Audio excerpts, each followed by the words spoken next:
Hello, my name is Natanael Tomé, and I will be talking about our paper, entitled Risk and Treasure, Testing Loss Aversion in Adventure Game. As the title of the paper suggests, this research is based on a cognitive bias called loss aversion, which is the tendency that people have in preferring to avoid losses than acquiring equivalent gains.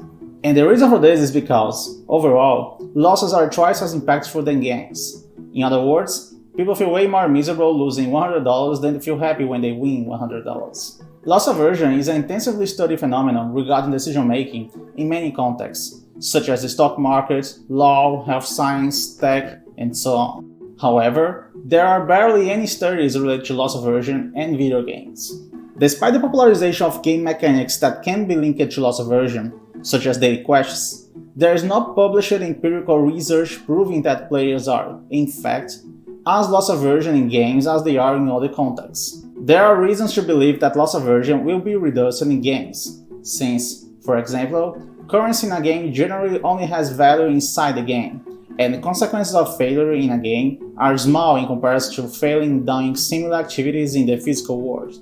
But despite the reduced stakes in games, one can assume that players can get attached to the virtual world and start being more aware of losing assets or progress in a game, recalibrating the inertia of risk.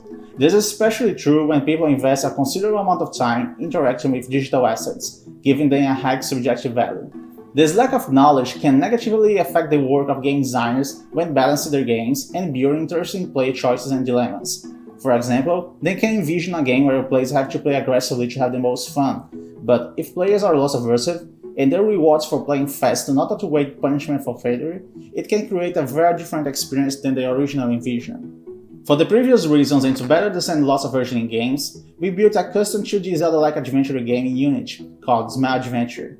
The game was a short single-player experience, and the money players acquired in the game only had value inside the game. In short, the game consisted of players exploring stages, killing monsters, opening treasure chests, and progressing through different stages, having the opportunity to wager some of their in-game money, called gold, in specified locations. This gold could be used to buy one of two powerful swords in the game.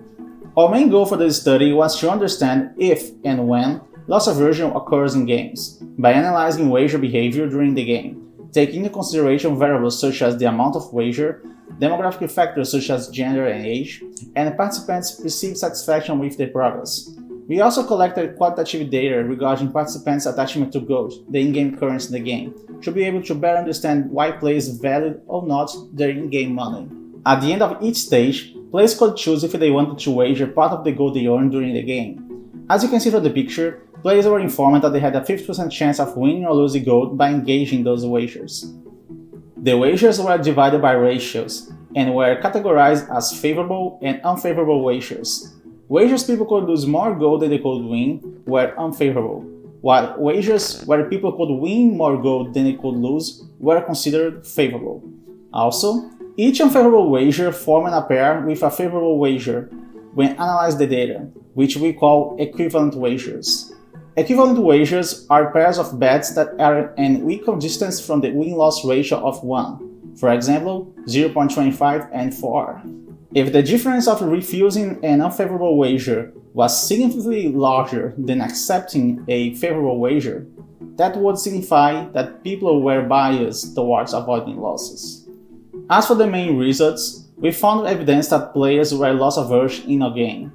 The overall likelihood of accepting a wager only notably exceeded 50% when the win amount was more than double the loss amount. Also, players were less likely to accept wagers with larger amounts than wagers with low amounts, despite the ratio being the same.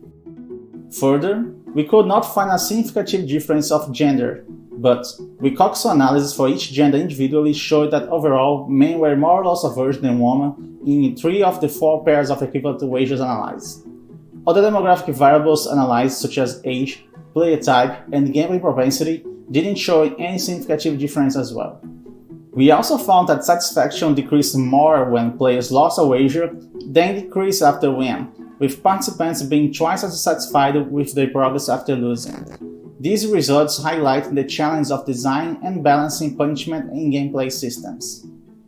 As for the responses related to players' attitude towards gold in the game, overall most participants were attached to their gold, felt that gold had purchasing power and were hoping to save money to buy these world upgrades, which signified that we had success in introducing world upgrades as a way to give utility to our game currency. The majority of participants also avoided wagering at least once during the game, with the most common reason being that the amount they could win was lower than the amount they could lose, so they viewed the wager as unbalanced or unfair. Knowing that video game players can feel loss aversion similarly to people in other contexts is important when designing and balancing decision and players' choices, as you create games where players feel encouraged to explore and be creative instead of trying to optimize the fun as a way to avoid losses. Also, knowing that losses can be so much impactful for video game players can explain why some people stop playing games, maybe becoming afraid of losing their status in case they start losing, for example. The two main takeaways from this study is that loss aversion influences how people play and behave in video games, and game designers need to consider loss aversion when designing punishment and rewards in the games. Thanks for watching.